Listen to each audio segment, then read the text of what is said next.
বাংলাদেশীৰ সংখ্যাটো বাঢ়ি গ'ল তাৰ পাছত তেওঁলোকে 2000 কোটি টকা খৰচ হোৱাৰ পাছতো এই এনআৰচিৰ কাম কাজ আগ নবঢ়ালে ডাষ্টবিনত পেলাই থৈছে সেইটো বাস্তৱ কথা হয় নে নহয় আৰু এনআৰচিৰ জৰিয়তেহে আপোনাৰ বিদেশী সমস্যাটো নাইকিয়া হ'ব ইয়াত থকা মুছলমান সংখ্যালঘু বিলাকেও ইয়াত যদি কোনো বিদেশী আছে সেইটো বিতাৰণৰ কথাই ক'ব নে নকয় আমি বিদেশীক লৈ সদায় পানী ঘোলা হৈ থকাটো আমি বিচৰা নাই আমি বিচাৰিছো ইয়াৰ সমাধান সকলোৱে বিচাৰিছে সেইটো হিন্দুৱেও বিচাৰিছে সেইটো আমাৰ মুছলমানেও বিচাৰিছে গতিকে সেই সমাধান তেওঁলোকে নকৰে কৰিছে জানো আজি নাই কৰা গতিকে সেইকাৰণে কৈছো যে আমাৰ মানুহবিলাকে এটা ভুল কৰি আছে মোৰ দুখ লাগে বহু সময়ত যে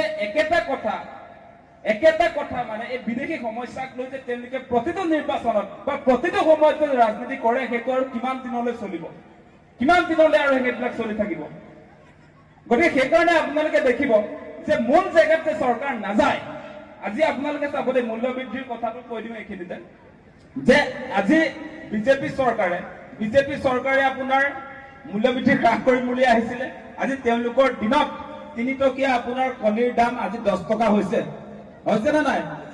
32 টকীয়া চাউল আমি গুৱাহাটীত থাকো 32 টকা যিটো ক্ৰয় কৰিছিলো সেই চাউলৰ দাম আজি 100 টকা হৈছে আজি ইটাৰ দাম যিটোৰ দাম আচলতে আপোনাৰ 3 টকা আছিলে সেই ইটাৰ দাম আজি 12 টকা 13 টকা হৈছে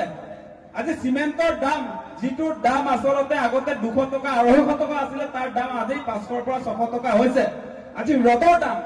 4000 টকা যিটো পাৰ কুইণ্টেল আছিলে এটোৰ দাম আজি 8000 9000 টকা হৈছে আজি পেট্ৰলৰ দাম যিটো 67 হৈ থাকোতে আচলতে প্ৰধানমন্ত্ৰী মোদীয়ে কৈছিলে বহুত আকাশলংঘী মূল্য বৃদ্ধি হৈছে बहुत हुआ महंगे आपकी बार मोदी सरकार বুলি নিজে আসলে হোর্ডিং লগাইছিলে আৰু তেওঁৰ নেতৃত্বত সেই 67 रुपीसৰ আপোনাৰ পেট্ৰলৰ দাম আজি 100 টকা হ'ল সেই সময়ত 56 টকীয়া ডিজেলৰ দাম আজি 90 টকা হ'ল হলে নাই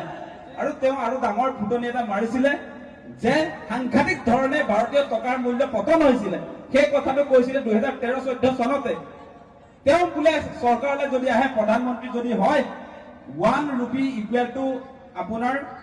1 US ডলাৰ বুলি কৈছিলে মানে এটা ডলাৰৰ সমপৰ্যায়ৰ আমাৰ ভাৰতীয় টকাৰ মূল্যটো এটকাটো হ'ব বুলি কৈছিলে আজিৰ দিনটোত কিমান আজিৰ দিনটোত এটা ডলাৰ পাবলৈ হলে 90 টকা দিব লাগে নে নাই টকাৰ মূল্য কেনেকৈ ভাৰতত পতন হৈছে আপোনালোকে দেখিছে নে নাই শৈক্ষিক অভিৱৰ্তন সেই কথা আমি পাতিব লাগিব নে নাই লাগিব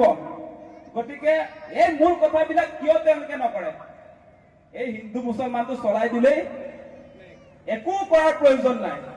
গতিকে সেই ৰাজনীতিটো আমি বিদায় দিব লাগে সেই কথাটো কৈছিলো গতিকে বিজেপিৰ দিনত সঁচা কথা